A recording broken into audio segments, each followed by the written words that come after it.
Hey there, Groovesters and Groove Stars. Ridgely here with another Groove Growth program. Super excited to have with me the founder and CEO of College Ready, my new good friend, Shelly Howard. Shelly, she just got back from Uganda. What were you doing over there? I was enjoying helping women, female entrepreneurs, build their business to provide for their families. And it was a trip of a lifetime. Wow, what was your biggest takeaway from being there? We want to know. My biggest takeaway is that they're about 3 generations behind us. So they're still fighting the same battles that my great grandmother fought, in the fact that women are still not quite at the same level as our current situation. That is the number one biggest struggle they have, is just equality and fighting for the opportunity. These women are so smart and so motivated and so driven. They just have some barriers that our elderly had. And look at us now. Anybody can be whatever they want to be. Yeah, well, thank you so much for all the work that you do there and work of empowerment. And you are a powerhouse businesswoman. But let's go back. Well, we're going to talk about the company here in a minute. But how did you get on the entrepreneurial journey? Where did that all start for you? Oh, this is my favorite thing to talk about, but I'll make it condensed for your listeners. So I started my journey when I was 12. I was the daughter, the oldest of 2 entrepreneurs, both self-made millionaires. And they just kind of raised me the only way they knew. And that is, it's okay to fail. You need to think big. And if there's a problem, solve it. And that was my upbringing. So I really didn't have much of an idea that I was ever going to go work for someone. It was like, that's not what we talked about in our household. But it wasn't really until my senior year in high school that it was very real for me. I came home and I asked both of my parents. I sat them down and I said, "What do you think of this thing called college?" And I'm of a different generation, and they're like, my dad says, "You know what? I didn't get to go to college, but I think it would be wise." And my mom said, "Why would you waste your time? Go get a job and start making money. We're doing fine," which I could not argue with. And that is where the reality hit of having to make that first big choice of what path I was going to go down. Mm-hmm, mm-hmm.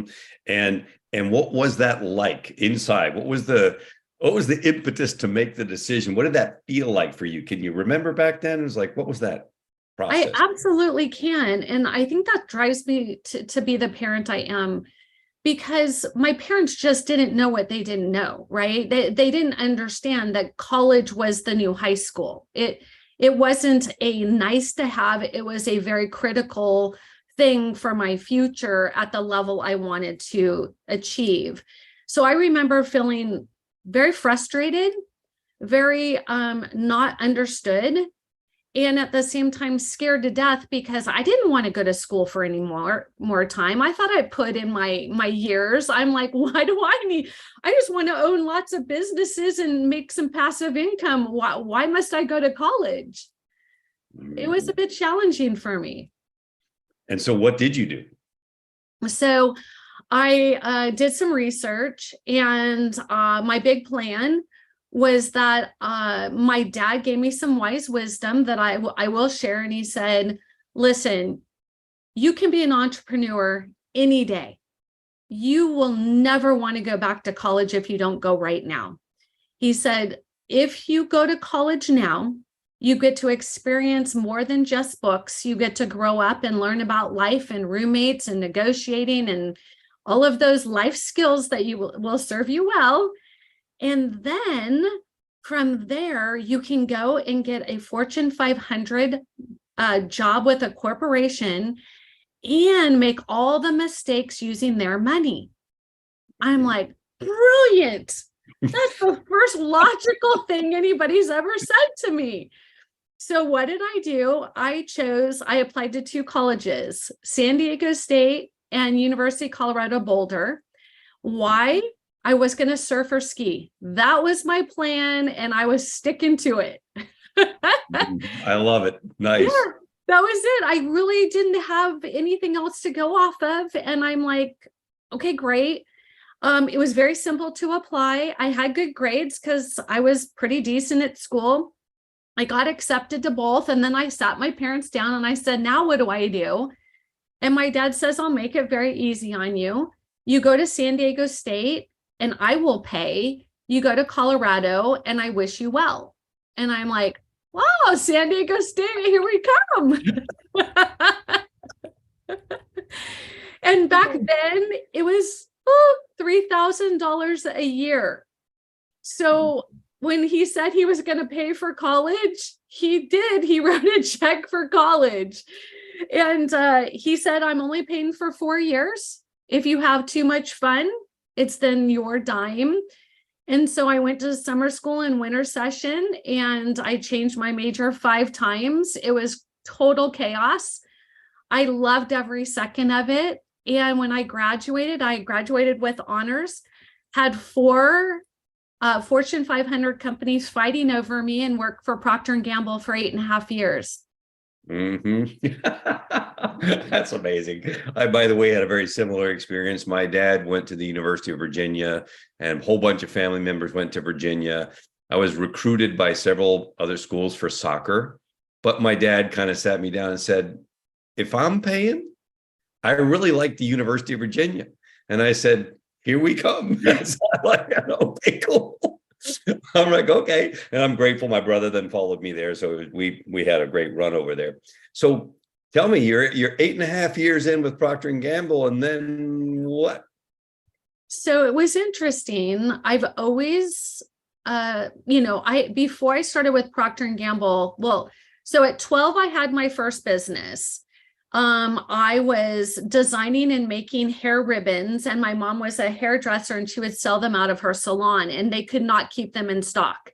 So I was like, yeah, I like this thing. This is really cool. And then I started working with both of my parents in their business, doing some marketing and sales, because that's kind of my world I liked. And so by the time I got out of college, I had already started 4 companies. And Procter & Gamble then tried to give me a boss. Mm-hmm. Yeah, that was tough. I remember thinking, wait a minute, they want to do a review on me? Like, why? Luckily for me, I had a wonderful boss. He was amazing. And I went up the corporate ladder very quick. In 2.5 years, I was promoted to operations manager. A year and a half later, I was in charge of all of California. And then they made the mistake and said I had to move to Cincinnati, Ohio. Mm-hmm. And as much as people love living there, I'm from Southern California, and they play tennis indoors. Really didn't understand that transition at all. And therefore, I had to let them know that I would no longer be climbing the ladder, and I could not join the C-suite. It just was not going to work for me to go to Ohio. At that point, I killed my career. That was the end of the promotions. And I saw the writing on the wall, and then I became vested, and I took my profit sharing and started my first real big girl company. And before I knew it, it was 6 figures. And I'm like, wow, this is more fun than I thought it would be. And all my bosses were wonderful. Right? Yeah, they were wonderful somewhere else. Bye, guys. See you later. Thank you for letting me play with your money. But now I'm going to actually do it successfully with my own. Yeah, I really did. I learned a lot. I was doing all the hiring, training, and firing for Procter & Gamble, learning the corporate way with what you can do with the laws and what you can't. And I learned a lot about, negotiations and working with people like, the owner of Walmart. Like, there was some big life lessons that I was able to take to my sweet little, my first corporate self-made job. And it was helpful. I still made mistakes, but I was used to it. That's an entrepreneur's mindset, right? It's like, yeah, I learned from them huge. And then I just took that and went bigger and better. And, now I'm 14 years into being the CEO of College Ready. And this will be, I think, my final destination. I would do it for free if I could. I love what I do. And tell us a little bit about what College Ready does, because it's actually quite fascinating. And I think there's a lot of people that don't even know that a service like this even exists. Yeah, which is sad, but true. So, College Ready, what we do is we help teenagers and their parents. So think of the age group of 12 to 18 for the children, and parents, you can be any age you want to be. And what we do is we help the family prepare for life, and college is a stepping stone. So being college ready is also being life ready. And when I talk to families about how they're preparing for college, if you do it well, your young adult will life well. So when my firstborn decided he wanted to go to college, he actually came to me in 8th grade and said, "Mom, I want to be a brain surgeon. Can you help me?" I'm like, "Oh, okay." He was my why. And I spent 4 years guiding him through what he needed to do. Long story short, he had 7 full ride offers, went to Harvard pre-med, graduated from there, went on to UC San Diego Medical School, and is now an orthopedic surgeon at UCLA. He was my why, and he did it really well. So everybody said, "Shelly, how do we get some of that?" And that's how College Ready got started. It was another opportunity that there was a huge problem, which I call college debt. Even though I didn't personally have it, I saw a lot of my friends who couldn't buy their first home, couldn't buy their first car, who were strapped. And I'm like, I don't want that for my kids. And so with my business mindset, I built a business plan for my son to stand out. And his business plan got him debt-free college degree. And then I've been doing it 16 years later. So what we do is we help students prepare for college admissions with a return on investment. It's preparing the student and preparing the family, the parents, for a successful launch of their teenager. Yeah, I think it's fantastic. It's such a great, great service. So take me to the early days of College Ready. And what do you recall being the biggest lessons? Because yes, when you're Procter & Gamble, you're learning all kinds of things over there, but they take that big old dive into the deep end of I'm on my own now. It's not exactly the same. No, it's not.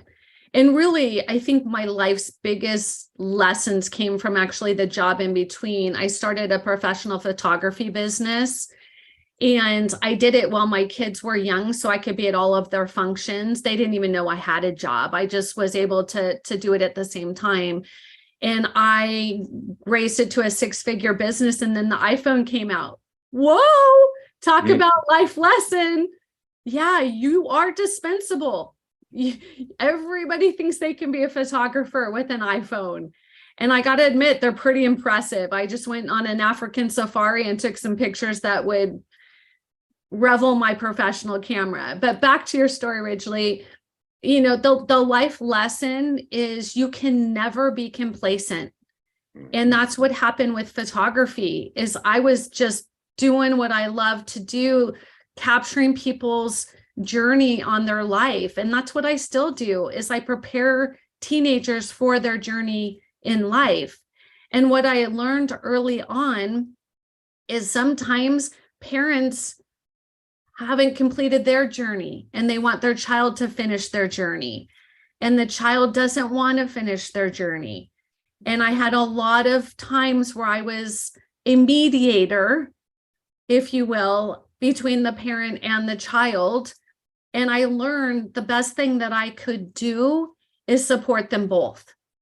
And that is why College Ready has been so successful, is because we don't play against each other. We play nice together.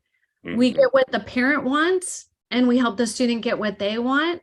And then it's a win-win for everyone. And that has been a huge learning and the success of why we've been able to get so many huge scholarships for our families, because who doesn't want free education?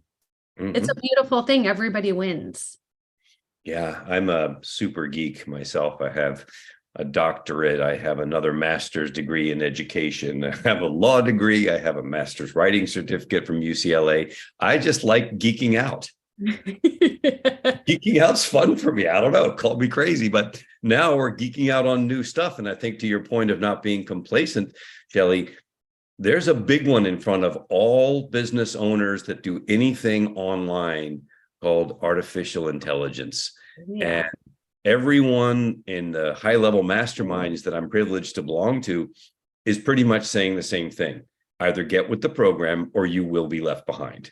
End of story. So let's just do that. So I raised my hand this weekend and I've been playing. I actually got myself on the list for Google's artificial intelligence tool called Bard, and managed to get myself into the beta group. And I've been messing around with Bard now for the last few days, figuring out, like, at the end of the day, it's just an enhanced search engine, basically is what it is. It just makes it so much easier to find stuff. So if you're talking about efficiencies and not being complacent, got to keep learning in this world of online marketing stuff, communicating online, etc. I know I saw that you're even doing some stuff with helping the people in Uganda that you just were with from the United States, along with students that you're working with, and all that's happening online. Correct. Yes. And the beauty of it is even the dean of students that we're building the school for is able to get on our calls and show them in real time, here's the process, the progress of what you all are doing. You're providing a school for 150 students. These teenagers can see their hard work being played out. It is an incredible thing that we get to do because of technology. It is super great. I'm super excited for all of that. So here's one of my favorite questions. If you could get in a time warp, time lapse thing and go back 20 years, what would you, the Shelly of today, want to share with the Shelly of 20 years ago? Oh my gosh. That's a really good question. And I guess I'm finally at a place that I could say, I always knew I wanted to be an entrepreneur. And I love being an entrepreneur, the highs and the lows and everything in between. I'm happy that I got to embrace it. That what I would tell myself now is it's okay to be different. I felt back then that everybody was pushing me into corporate America and that I was weird and dangerous, that I was walking on a tightrope, and everybody was a little afraid of, would she eat tomorrow? And even though my parents were fully confident, the world just didn't seem confident. And now, had I known what I do now, I would have really embraced that and brought more people along. I really tried to keep it my private thing and not really let too many people in because they didn't all support me. And now I can honestly say that I would have done that differently and surrounded myself by other, I call us visionaries of where we think life can go. And I'm with you, Ridgely. I'm already in ChatGPT. I'm in the beta test for Google. I am all about this. Why? Because my students are so smart. They think they're going to outwit the college admissions with this ChatGPT AI stuff. And I have to tell them why that's not going to happen and why they will get rejected. So I have to stay one step ahead of my students to protect them from themselves. Well, good for you. That's fantastic. And I know you will do that for sure. So when you think of the entrepreneurial journey, what do you think are the top two characteristics that a successful entrepreneur needs to foster and grow? So I talk about this a lot with this generation. They want to be influencers and they want to own their own business. And they speak my language. It's beautiful until I ask them, where's your business plan? And then all of a sudden the eyes get big and they're like, what do you mean a business? How do I know how to do a business plan? I think the number one thing is seeking information and don't pretend you know it all. You don't have to be everything, but you should know how to seek it and put those people into your world. That would be number one. Number two would be tenacity. You have to be able to ride the good wave and the not so good wave and really still have a wonderful life as you go through the highs and the lows. And I think that's just a tenacious personality that would weather that the best. Yeah, of the hundreds now of chances I've had to meet with CEOs, entrepreneurs, many of them billionaires, that's at the absolute top of the list. The tenacity, never give up, persevere. I'm not going to quit. That thing is the number one entrepreneurial characteristic that I always get, which is, yeah, very, very powerful. How about this one? Some catastrophic loss, downturn, pain, whatever that happened in your business, and what'd you take away from it? Catastrophic loss. I'm a pleaser. And so anytime somebody's not happy, it's a catastrophic loss for me. I know people might laugh, but I truly, my students, I call them mine. Like they're mine. People get very confused when I say I have hundreds of children.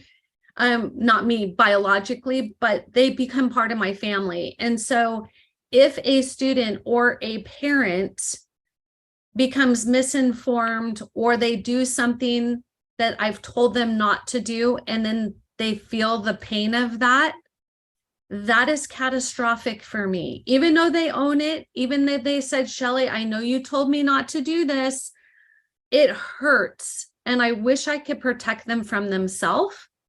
And I just am not able to figure that out yet. I have a big heart and I will continue to lead with that. And that is the hardest part for me, is when I see somebody not listening and doing something that I know that is going to hurt them. Yeah, I think that's a big one, and it touches a point that I've often thought about, which is the concept of, oh, don't take your business so personally. That's about the dumbest idea I've ever heard. And it generally comes out from the mouth of somebody who's either not successful or not an entrepreneur, one of the two. Because how could you not take your business personally if you care about your clients, if you care about the people that you're serving, if you care about the work that you're doing and what you're putting out into the world? How can you not take it personally? I don't know. I really don't. I mean, both my parents still they've retired 3 times each, and they're back at it again because they miss it. They miss the thrill of it. They miss the hunt, the fix, the help. And I think I'll always be like that myself. I think we just lead with, how can I help? That is my motto. What can I do to support you? That is a personal thing. Yeah.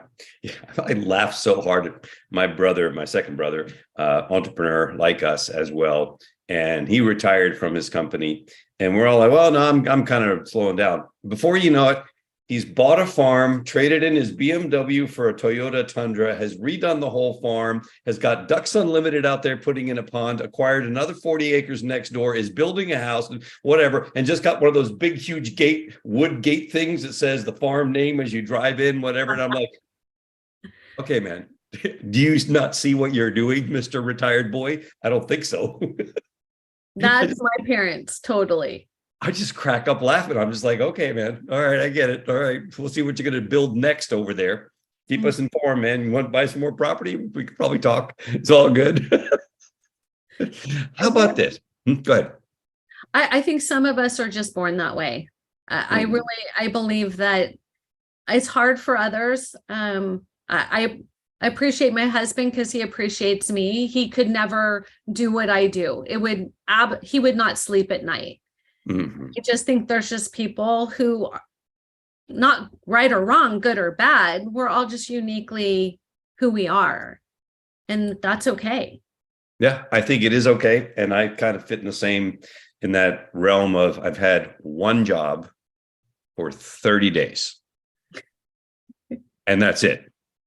Psychologically unemployable serial entrepreneur, just not available. That just does not work in my brain. I don't get it. I don't understand it. But I do appreciate all those people who are in roles that I interface with all the time, even when they send ridiculous email questions or whatever, of which I think I've had 3 or 4 today. I'm like, really, man? Really? Really? Okay, I get it. You work for somebody. I don't. Uh-huh. I even had this thing yesterday. My number 2 daughter said, do you work every day? I will, yeah. She said, well, that's not really that good for you. I said, we have to plan our family vacations around your work schedule, not around mine. Just saying. Just in case there's any lack of clarity there, right? Some of us have the ability. Said, yeah. Right? All right. How about this? 3 books or resources that you would recommend for the budding entrepreneur that that have touched you in some way, and why they touched you in a particular way. So it could be, well, I had one guest say, well, AI is one of them. I'm like, okay, but really more like which things impacted you in a meaningful way that you could share? Man, I read a lot of books. I read a lot of books. I would tell you at different times in my life. So when I was a photographer trying to figure out what do I do now that the iPhone is a real thing, it's not going away, I read a book called Do What You Love and the Money Will Come. Mm-hmm. And I'm like, well, I already am doing what I love and the money was here. But it really helped me to get clarity about this new stage of where I was. My kids were getting ready to head off to college. I was in a very different place than I was as a professional photographer. So that book was wonderful.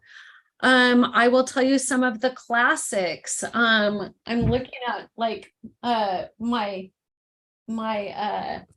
bookshelf. Strength Finders was one early on that for anybody considering, I want to be an entrepreneur, but I don't know what to do or how to do it or what I'm good at. Or I do this with my students all the time. I'm like, well, let's start with you. What are you good at? Like, it sounds so simplistic, but Strength Finders is a wonderful book. You can take an online quiz.